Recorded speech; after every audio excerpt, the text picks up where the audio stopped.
The Avenger. The road to crime ends in a trap that justice sets. Crime does not pay.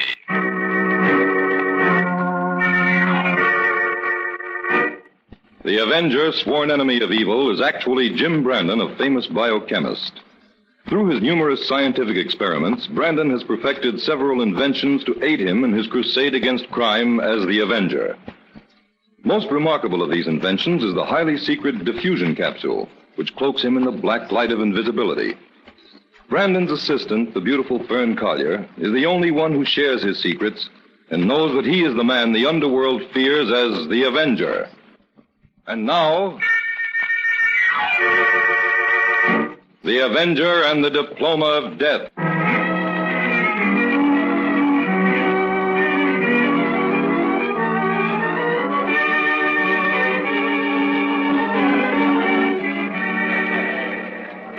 Well, Jim, Founders Day here at Rockland College certainly has brought out the distinguished alumni in full force. Yes, Fern can point out all the celebrities to you, Inspector. She was graduated from Rockland a year ago. Oh, no, almost 2 years ago, Jim. Oh, I beg your pardon, Fern. 2 years ago, Inspector. Well, I hope that lady who just sat down in front of us isn't anyone too important. Because as soon as the track meet begins, I'm going to ask her to remove her hat. Oh, that's Amy Nottingham, the authoress, Inspector.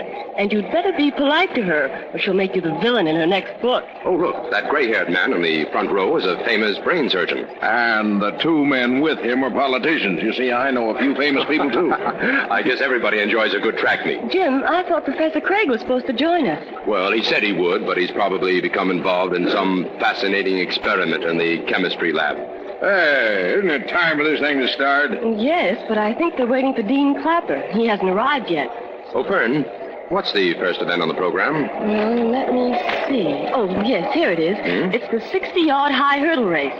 Harold Harkness should be a cinch to win that. Harkness? It seems to me I read something about him in the papers recently. Oh, that's right, Inspector. Harkness won the National Chemistry Prize a few weeks ago. And, by the way, his picture appeared right next to yours when you solved the Austin case. Oh, yeah, that's where I saw it, all right. Oh, look, Jim. I don't think they're going to wait for the dean. They're lining up the fellows for the hurdle race. Oh, good. Harkness is number 5, Inspector. All right. Keep your eye on him. There they go. Hey, Jim. Hey, what's the matter with Harkness? I don't know. Why didn't even clear that first hurdle? Harkness has collapsed, Jim. Come on, Inspector. There's something wrong down there. This way. All right. Come on, down these side stairs. They lead to the field. All right, excuse us. Stand back, please. Come through here. Hey, they're bringing the stretcher on the field. Tell them to hold it a minute, Inspector. Hey, wait a minute. Don't touch him. Police. All right, step aside. Please let us through here. See what you think, Jim. Looks to me like his neck may be broken. No. It's even worse than that, Inspector. He's been shot in the back of the head. Harkness is dead.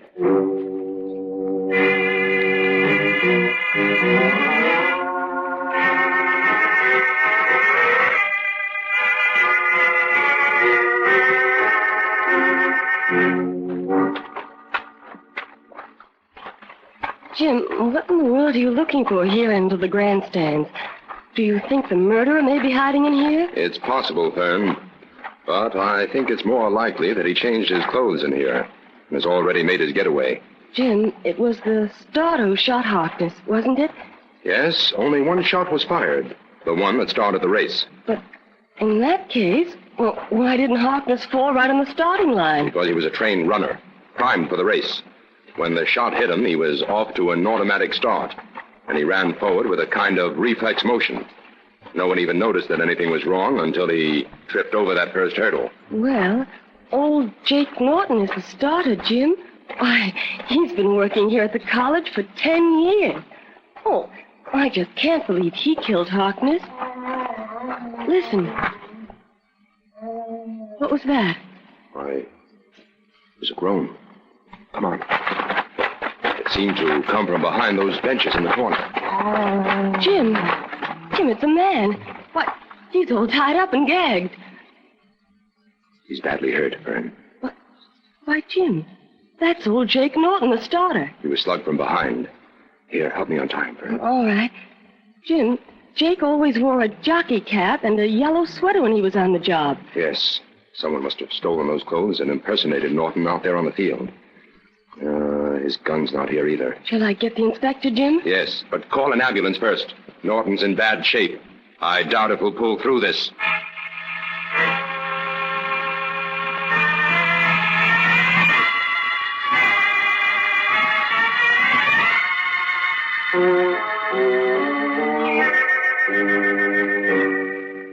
Well, I just got word from the hospital, Jim. Jake Norton is dead. Oh. Or did he regain consciousness at all, Inspector? No. Whoever hit him meant to kill him, Jim. Well, that means we'll have to start from scratch on these murders, Inspector. Yes. Looks like we're up against two well-planned, premeditated killings, Jim. Where do you think we should start? Well, we'll have to question every single person who wasn't present at the track meet. Absent students, teachers, and guests will have to explain their whereabouts between 2 o'clock and 2:45 this afternoon. Huh? That's a big job. Let's go to work on it.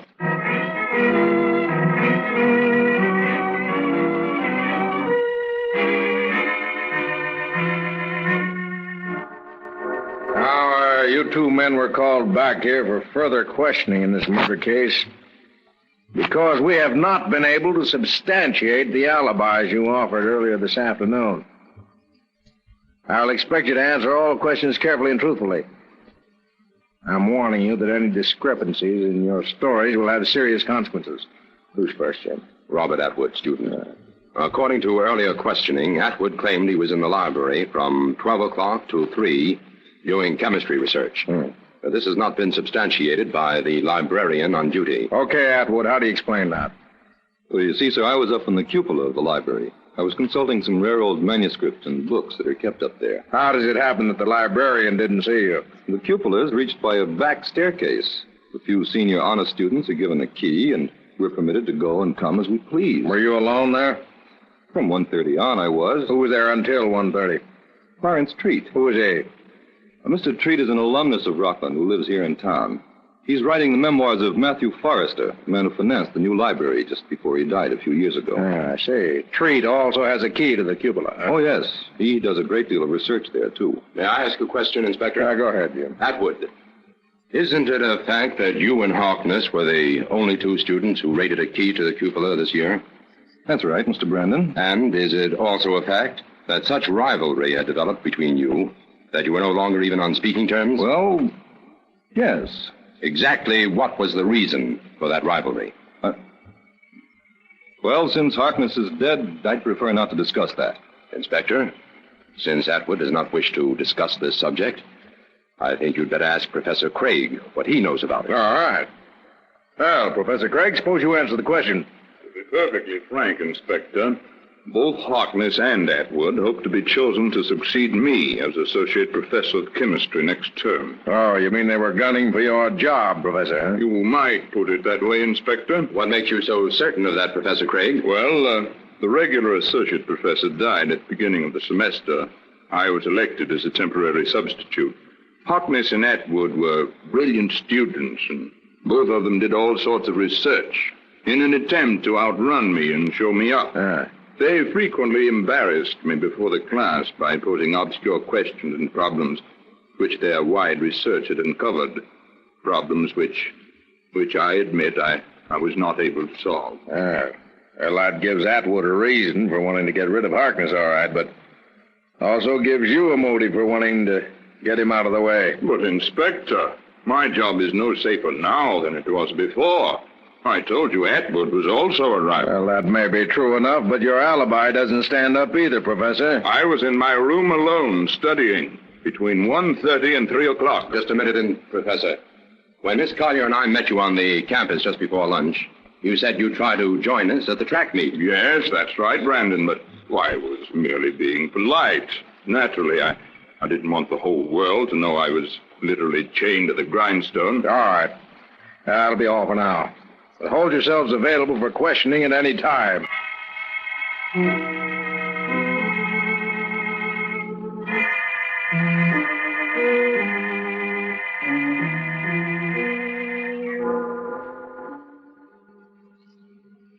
Well, thank you, Mr. Treat. Your story checks with what Atwood told us. Just for the records, however, would you mind telling me what you did after leaving the library at 1:30? I came straight home, Mr. Brandon. I went to my study to revise the notes I'd taken at the library. I'm afraid you'll have to take my word for that. I live alone here. I see. Oh. Pardon me, Mr. Treat, but is that your college ring you're wearing on your little finger? Oh, yes, why? Well, I was admiring it, that's all. Well, thank you very much, Mr. Treat.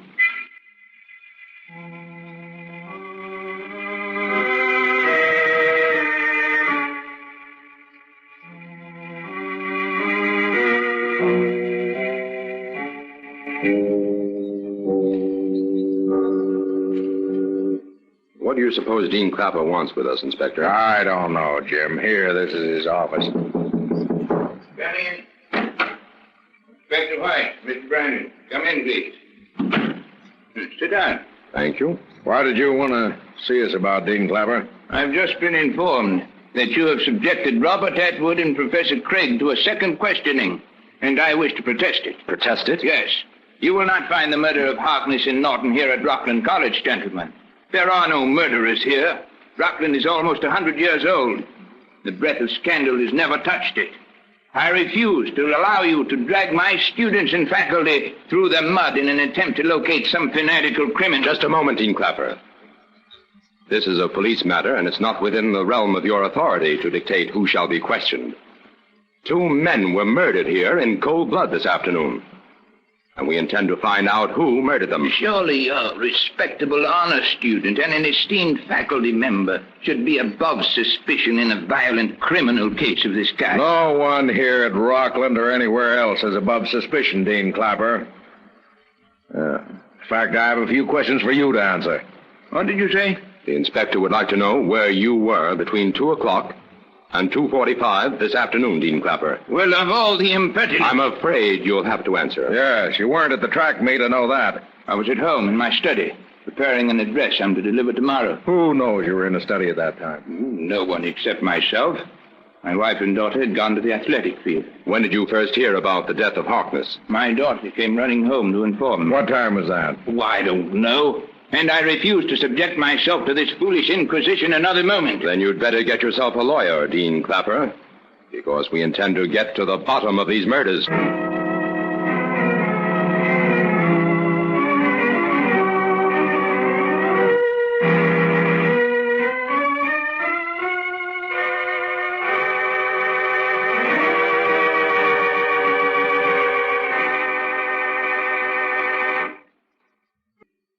Well, there's nothing here in the chemistry lab to give us any lead, Inspector. Now, wait a minute, Fern. Look at this piece of paper I found in the back of Atwood's notebook. What do you suppose those letters stand for, Inspector? Hanged if I know. Capitals O-E-L, and right underneath them, capitals W-X-V. Probably 2 sets of initials. Oh, and look, on the other side of the paper, Inspector, Roaring Gorge is printed out. Roaring Gorge? Where's that? Why, that's where the fraternity initiations take place. We'd better show this to Jim. Okay. Well, we're supposed to meet him in front of Science Hall at 7:15. We'll just have time to make it.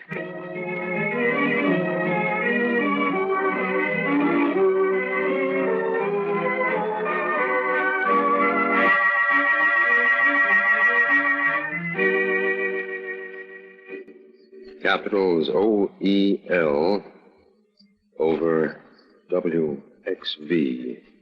Written simply without any curlicues. What do you suppose those initials stand for, Jim? They're not initials, Kern. They're not? What are they, then? Look, if you turn this paper upside down, there, what do those letters become? Why, Jim, the WXV becomes the Greek letters for Lambda Chi Mu. And the OEL becomes 7:30. That's right, Fred. I don't get it. Lambda Chi Mu is an honorary club for Rockland graduates, isn't it? Yes. And I heard today that both Harkness and Atwood were pledged to it. Where's Roaring Gorge, Fern? Well, it's about a 20-minute drive from here. Although we could make it through the woods on foot in about 10 minutes. Let's take the car, Jim. All right, but we'll have to hurry.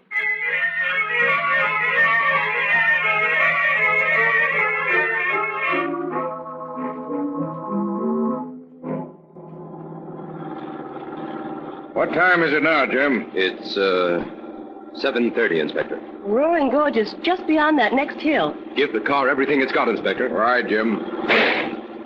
That was a shot. It came from the gorge. Turn to that lane at the right, Inspector. Okay. There's the gorge. Pull up, Inspector, quick.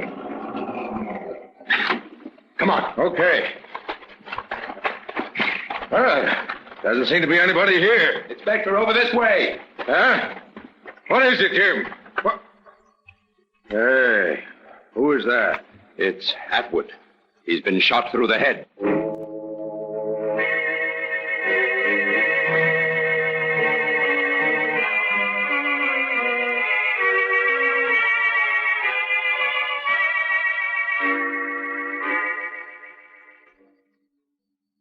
Professor Craig must be guilty, Jim. Why, he was the only one who had a motive for killing both Harkness and Atwood. Whoever sent that note to Atwood killed him, Fern. But I'm not quite ready to believe it was Craig. Oh, Jim, why, it must have been. Well, everyone at the club disclaims all knowledge of the note. Really, Jim, I can't understand you. A motive is always the first thing you look for in a murder case. And, well, here you have a perfect motive. And you're not willing to accept it. Well, Jim, we can all go home now. The Rockland murders are solved. Oh, that's wonderful, Inspector. Who did it? Professor Craig. The evidence against Craig is purely circumstantial, Inspector. Not quite, Jim. I have a witness who saw him leave his house at 7 o'clock last night and head toward the shortcut to Roaring Gorge. You've checked the distance, I suppose? Sure I have. A man could cover the distance between Craig's house and the gorge in 23 minutes by walking fast. Mm-hmm. Who's the witness you spoke about? Lawrence Treat.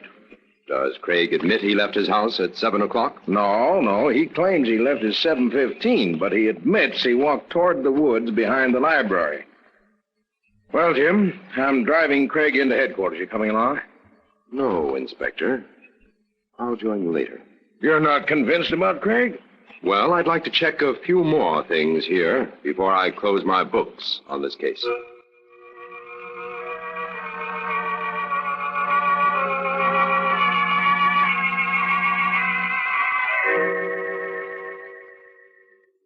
Now, let me get these facts straight, Mr. Treat.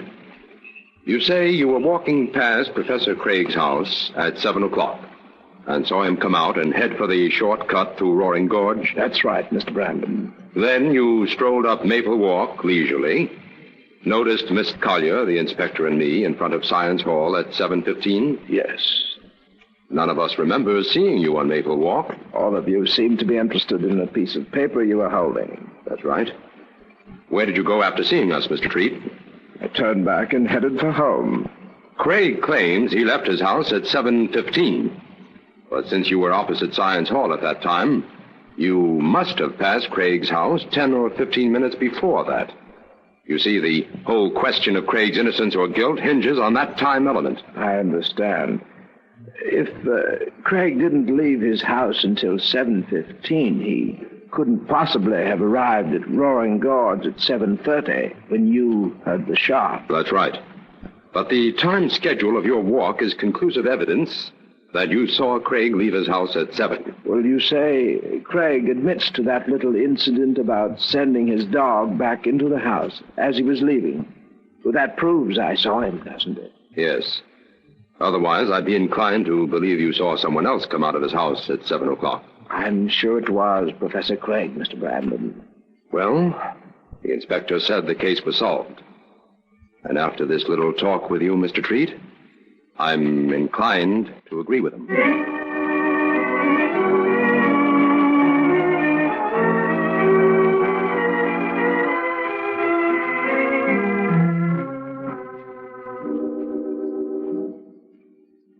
Jim, what in the world do you expect to find up here in the tower at Founders Hall? I want to get a bird's eye view of the entire campus, Fern. What for? There's a strange angle to this case that... Fern, I've got it.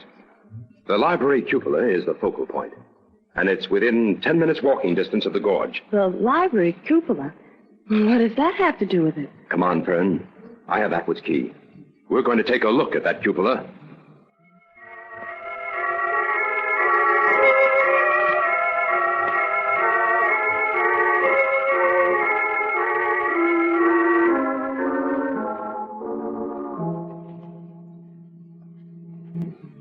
Well, Jim, the first part of your theory was right. A man could stand right here in this cupola and, with the aid of binoculars, command a view of both Craig's house and the front of Science Hall. And he'd be within 10 minutes walking distance of Roaring Gorge. That's right. Oh, Jim. Yes? Look, Mr. Treat and Dean Clapper are in a huddle down there at the side door. Do you suppose they're coming up here? Fern, we've got 1 minute to muff this case, so solve it. Here, take these old chemistry books Harkness and Atwood used. Yeah. Open them up and pretend you're taking notes. All right, Jim. Tell anyone who comes into this room that Jim Brandon has found the motive for the Rockland murders, and that you know what that motive is. Jim, where are you going? It's time for the Avenger to enter this case, Fern. Listen. Someone's coming. Get to work. Now he will think you are alone, for he can't see the Avenger. Why, Miss Collier. What are you doing here? I'm doing some research work for Jim Brandon, Mr. Treat. Research work? In those books, my dear? Why, yes. You see, Mr. Brandon has found the real motive for the murderers. Brandon just wouldn't give up until he found my secret, would he? Your secret? Don't pretend you don't know what I'm talking about, Miss Collier. I've caught you red-handed. Mr. Treat, put that gun away. No. I intend to silence you and Brandon with this same gun that silenced Harkness and Atwood. Where is Brandon? I don't know. Well, I'll find him. But I'll take care of you first. So you know the secret, do you? Well, Harkness and Atwood almost worked out the puzzle of the Forrester formula in that book, too. But they didn't live to profit by it. And neither will you, Lawrence Treat. The Avenger is here to take care of that. The Avenger? Where is he? My hand! Oh! I have the gun, Mr. Treat. Good work, young lady. Your aim was perfect. That heavy book hit him right on the wrist. Put your hands up and keep them up, Mr. Treat. No. I chose to play a dangerous game, and I'll play it to the end. Lawrence Treat was not afraid to kill, and he is not afraid to... Now, Treat, don't jump! Oh, Jim. Gather up those books, Fern, and take them to the car. I'll meet you there.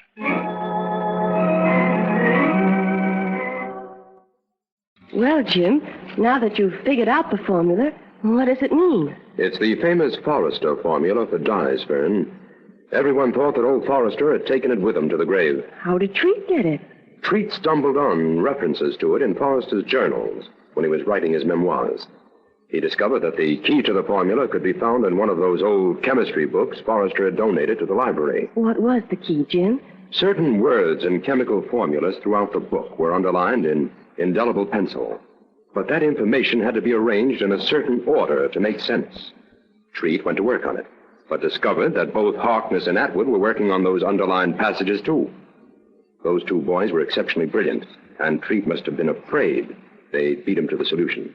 So he killed them. But all the evidence pointed to Professor Craig, Jim. What made you keep faith with him in spite of that? Because I knew that the person who sent that note to Atwood wore a heavy ring on the little finger of his right hand. The ring had made deep marks on the paper. Oh, and Professor Craig didn't wear such a ring. No, but Treat did. I noticed it the first time I met him, so I decided to concentrate on him. And it's a lucky thing for Professor Craig you did. Well, I guess this is one Founder's Day that Rockland College would rather forget. Well, don't invite me out to your alma mater for the track meet next year, Fern. I can find enough murders to solve right here in the city.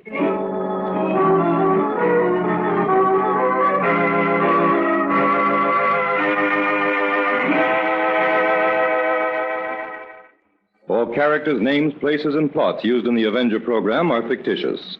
Any similarity to persons living or dead is purely coincidental.